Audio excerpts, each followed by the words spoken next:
तुमच्या नेत्यांची, त्यात त्यांनी असं सांगितलं की निधी वाटपात मी एकटा सही करत नाही, मुख्यमंत्री पण सही करतात.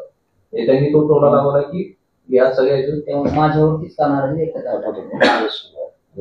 बैठकीमध्ये ही आमची काल झालेली मंत्र्यांची बैठक ही आमच्या पक्षाच्या ध्येय धोरणाच्या अनुसरून होती. त्यामध्ये मंत्र्यांचं चालू असलेलं कामकाज कसं आहे, कोण कुठे दौरे केलेले आहेत, कोणी कोणी काय काय काम केलेले आहेत, कोणी संघटना बांधण्यासाठी किती प्रयत्न केले यावरती चर्चा होती. त्याच्यामध्ये हा मुद्दा जरूर आला की काही काम करताना काय अडचणी येतात का, तर त्या अडचणी त्या मंत्र्यांनी सर्व एकनाथ शिंदे साहेबांच्या कानी घातल्यात.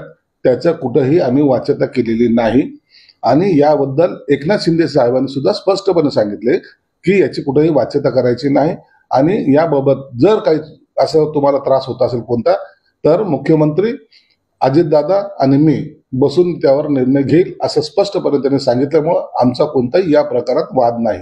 काही प्रमाणात नाराजी व्यक्त केली म्हणजे आता एवढ्या मोठ्या बैठकीमध्ये एखाद्या नाराजीचं प्रकरण येतं हे नाकारता येत नाही. बरं, पण याच नाराजीमुळे तुम्ही तर बाहेर पडलं 40 वर्षापूर्वी व्यवस्था आहे. हे बघा, दरवेळेला काम करताना अनेक अडचणी येतात, त्यातली एक प्रमुख अडचण होती.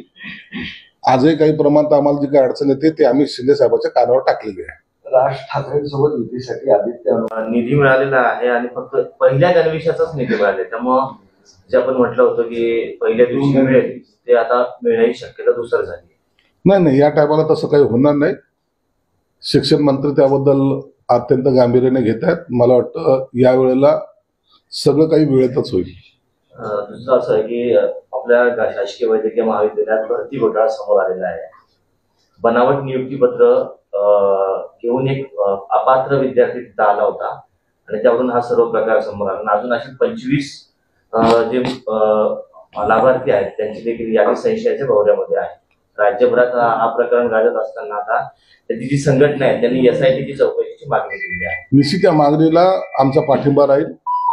बोगस भरती चौकशी प्रकरणी अनेक एजंट दलाल हे जे आहेत चुकीचे प्रमाणपत्र देऊन, तुम्ही पाहिलं असेल मंत्रालयात सुद्धा असे नियुक्तीचे पत्र देण्यात आले होते. म्हणून याची सखोल चौकशी करणं गरजेचं आहे आणि या चौकशीसाठी मी सुद्धा शासनाकडे आग्रह धरेन.